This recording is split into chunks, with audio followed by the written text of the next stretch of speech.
Hi friend, তোমরা সবাই কেমন আছো? আশা করি ভালো আছো। তো আমিও অনেক ভালো আছি। আজকে ব্লগটা শুরু করার কারণ হচ্ছে আমরা আজ বাড়িতে ছোট করে পিকনিক করছি, তো সেটাই তোমাদের সাথে শেয়ার করব। তো দেখতে থাকো কি কি করি, আজকে কি রান্না হয়। দেখতে পাচ্ছ এখানে আমি নারকেল কুড়াতে বসে গেছি। তো কি এমন রান্না হবে তাই আমি নারকেল কুড়াচ্ছি, যে নারকেল লাগবে বুঝতে পারছো তোমরা কেউ? তো বুঝতে পারলে কমেন্ট করে বলো। জানি বুঝতে পারছো না, তো চলো বলি আজকে কি রান্না হবে। আর আজকে রান্নাটা হবে নিরামিষ রান্না হবে। তো নিরামিষ হবার একটা কারণ আছে। তো আজকে রান্না হবে খিচুড়ি, আলুর দম, পনির আর চাটনি। তো নিরামিষ হওয়ার কারণে একটু বাড়ির জন্য একটু অসুবিধা, সেই জন্য নিরামিষ হবে। দেখো বকতে বকতে নারকেলটা কুড়ানো হয়ে গেছে, পুরোটা নারকেল কুড়ানো হয়ে গেছে। তো তারপর রান্নার জন্য একটু আদা ছাড়িয়ে নিচ্ছি, মশলাটাকে করে নেবো। মশলাটাকে করা থাকলে রান্না করতে দেরি লাগে না। তো দেখো তারপর আমার ভাই এসে আমাকে এখানে একটু চকলেটও খাইয়ে দিয়ে গেল। আর এখানে আমি ভিডিও করছি বলে ও বারবার এসে ঘোরাঘুরি করছিল আমার কাছে, এসে জ্বালাচ্ছিল। রান্না নিরামিষ হওয়ার কারণে আদা রসুন কিছু ছাড়াতে হয়নি, তো সেই জন্য একটু শুধু আদা ছাড়িয়ে নিচ্ছিলাম।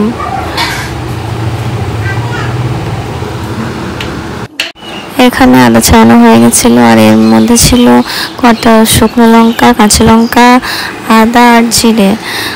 তারপর মিক্সিতে এখানে মশলাটা করে নেই। আজকে একটা ব্যাপার আছে, কারণ আজকে আমরা গ্যাসে রান্না করব না, আজকে উনানে রান্না করব। তো ওখানে জেঠি উনানটা ঠিক করে দিচ্ছিল, কারণ ঠিক করতে পারি না আমরা কেউ। আর এটা কিসের উনান জানো? এটা হলো কয়লার উনান, তো সেটাই ধরে দিচ্ছিল। তারপর গ্যাসে শুধু আমরা ডালটা ভেজে নিয়েছিলাম। ডালটা ভেজে নেওয়ার পরে আলুটাও সিদ্ধ করতে বসে দিয়েছিলাম, কারণ একটু সেদ্ধ হলে ভালো হয়। আলুটা ভাজা দেরি হয় না রান্নাটা করতেও, সেজন্য একটু আলুটা হালকা করে ভাপে নিচ্ছিলাম গ্যাসে, যাতে উনুনে তাড়াতাড়ি রান্নাটা হয়ে যায় তখন। তো তার হয়ে যাওয়ার পর নামিয়ে নিচ্ছিলাম এক এক করে। এর মধ্যে দু রকমের আলু দিয়েছিল, একটা পনিরে দেওয়ার জন্য আর একটা আলুর দম করবো সেজন্য। তো দুটোই আলাদা আলাদা করে তুলে নিচ্ছি। আলুটা তুলে নেওয়ার পরে আমরা গ্যাসটা অফ করে দেবো, তার কারণ আমরা উনুনে রান্না করবো সেজন্য গ্যাসের দরকার নেই। তো তুলে নেওয়ার পরে আমরা যে ডালটা ভেজে রেখেছিলাম, ওটা হলো মুগের ডাল খিচুড়িতে দেওয়ার জন্য। তো সে ডালটা ভালো করে ধুয়ে নিচ্ছি। ধুয়ে নেওয়ার পরে ডালটা যেহেতু কাঠখোলায় ভেজেছিলাম সেজন্য পরে ধুচ্ছি, আর তেলে ভাজলে আগে ধুয়ে নিতে হতো। তো তারপর আমরা চলে আসি যেখানে আমরা উনুনে রান্না করব, সে জায়গায় চলে আসি। ওখানে হাঁড়ি বসে দিয়েছিলাম। তো তারপর একটা ঘটনা, উনানটা ঠিক করে ধরেনি, আর এখানে জল তাচ্ছিল না, অনেক দেরি হচ্ছিল। এমনিতে আমাদের অনেক লেট হয়ে গেছে, তো সেজন্য আবার আমরা হাঁড়ি নিয়ে গিয়ে আবার গ্যাসে বসাই খিচুড়িটা, আর এখানে বসে দিয়েছি আবার উনানে রান্না করতে লাগে। যে তরকারিগুলো করব সেগুলো উনানে করতে লাগে, আর খিচুড়িটা গ্যাসে হয়েছিল। তো এখানে কড়াইয়ে তেলটা রাখতে রাখতে দেখো এখানে খিচুড়িতে যে সোয়াবিনটা দেব সেটা আগে থেকে ভিজিয়ে রেখেছিলাম।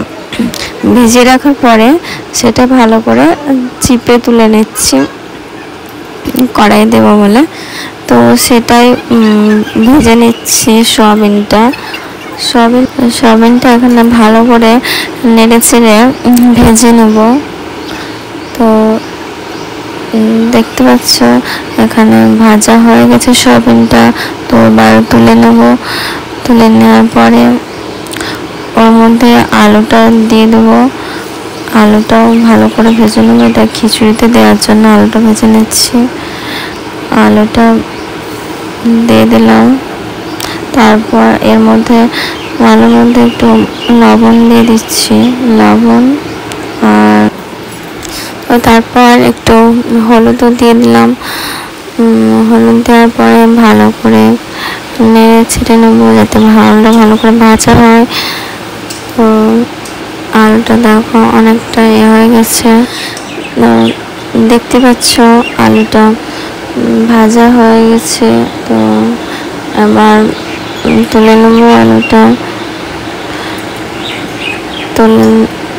তোমাদেরকে একটা কথা বলি, তো ওখানে রান্নাটা আমি একাই করিনি, এখানে আমার বোনও ছিল, ওই রান্নাটা করেছে।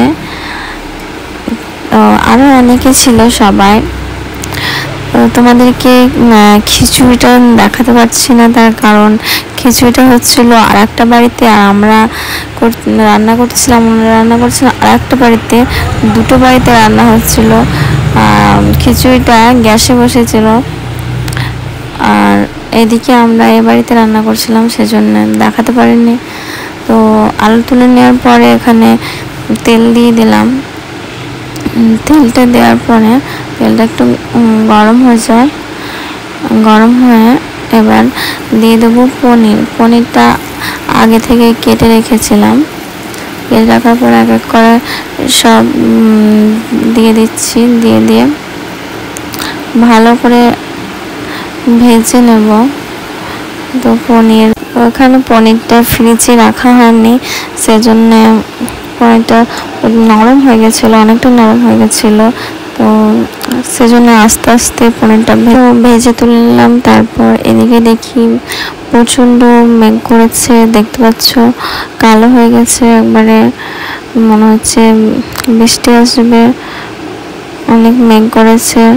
তো এদিকে পনিরের জন্যে আলুটা দেখতে পাচ্ছ ভাজা হয়ে গেছে। তো ভেজে নেওয়ার পরে মশলা দিয়ে দিচ্ছি, আর মশলার মধ্যে ছিল আদা, জিরে আর লঙ্কা আর বাদাম। তো তারপর এখানে ধনে গুঁড়ো দিয়ে দিলাম, আর লঙ্কা গুঁড়ো, একটু মিট মশলা, তারপর হলুদ দিয়ে দিয়েছিলাম। হলুদ দিয়ে ভালো করে আবার নাড়িয়ে নিচ্ছি কিছুক্ষণ। ভালো করে নাড়াচাড়া করার পরে আবার স্বাদ মতো লবণ দিয়ে দিয়েছিলাম। তো আবার কিছুক্ষণ নাড়িয়ে নিচ্ছি, তারপর জল দিয়ে দেবো, জল দিয়ে ঢাকা দিয়ে দিচ্ছি।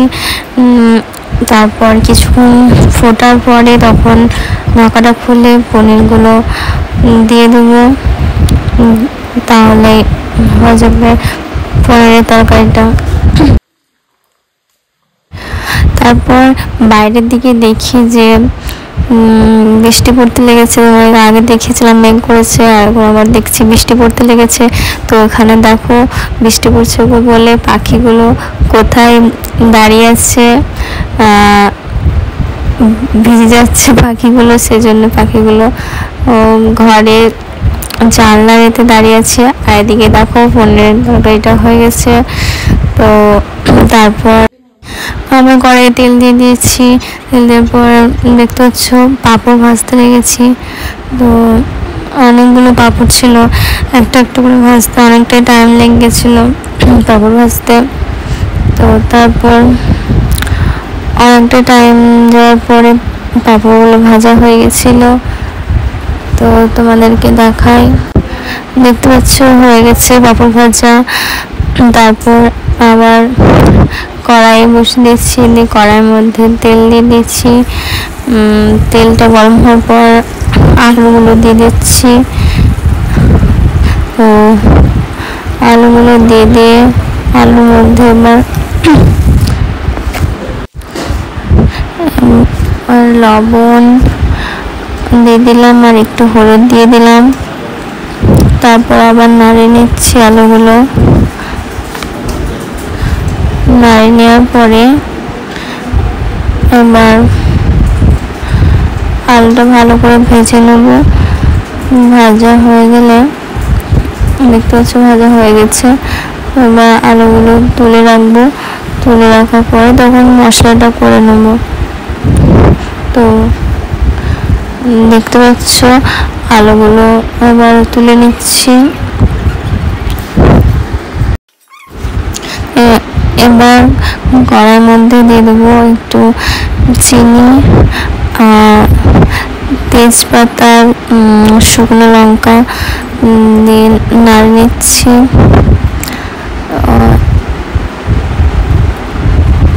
তারপর এখানে একটু তেল কম হয়েছিল বলে আবার একটু তেল দিয়ে দিলাম।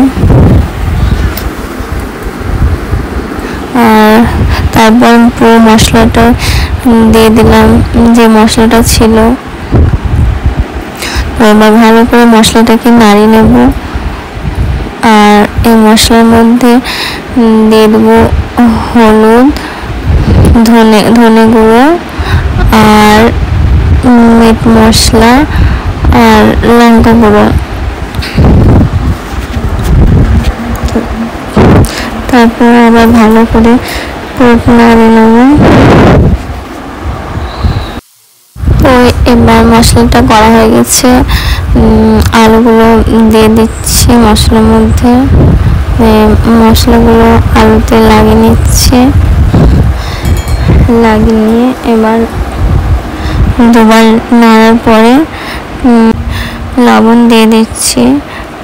লবণ দিয়ে আবার একটু কিছুক্ষণ নাড়িয়ে নেব। তো দেখো কত সুন্দর মশলাটা গায়ে গায়ে লেগে গেছে আলুর সাথে। তারপর জল দিয়ে দিলাম। তো জল দিয়ে এবার ঢাকা দিয়ে দিলাম। ঢাকা খোলার পরে একটু মিট মশলা দিয়ে এবার নামিয়ে নেব। তরকারিটা হয়ে গেছে। তরকারিটা নামানোর পরে এবার করে নেব চাটনিটা হলে রান্না কমপ্লিট। আমাদের ওই বাড়িতে খিচুড়িটা গ্যাসে হয়ে গেছে, তো তোমাদের সেটা দেখায়নি কারণ এটা নতুন বাড়ি। তো এবার চাটনিটা করার জন্য দেখো কড়াইয়ে তেল দিয়ে দিয়েছি। তেল দেওয়ার পরে আমরাও দিয়ে দিয়েছি, আমরা আর তেলের মধ্যে লঙ্কা দিয়ে দিয়েছিলাম আর সর্ষে। তো গোটা সর্ষে দিয়ে দিয়েছিলাম কারণ বাটা সর্ষে ছিল না, সেজন্য গোটা দিয়ে দিয়েছিলাম। তো নাড়াচাড়ার পরে একটু জল আর চিনি দিয়ে দিয়েছিলাম। তো এদিকে দেখো প্রচণ্ড বৃষ্টি পড়তে লেগেছে। কমে গেছিলো তখন, অল্প বৃষ্টি পড়ছিল, এখন প্রচণ্ড বৃষ্টি পড়ছে। বৃষ্টির দিনে খিচুড়ি খেতে সবারই ভালো লাগে। তো ব্লগটা এখানে শেষ করছি, খাওয়া দাওয়ার ব্লগটা পরে আসছে।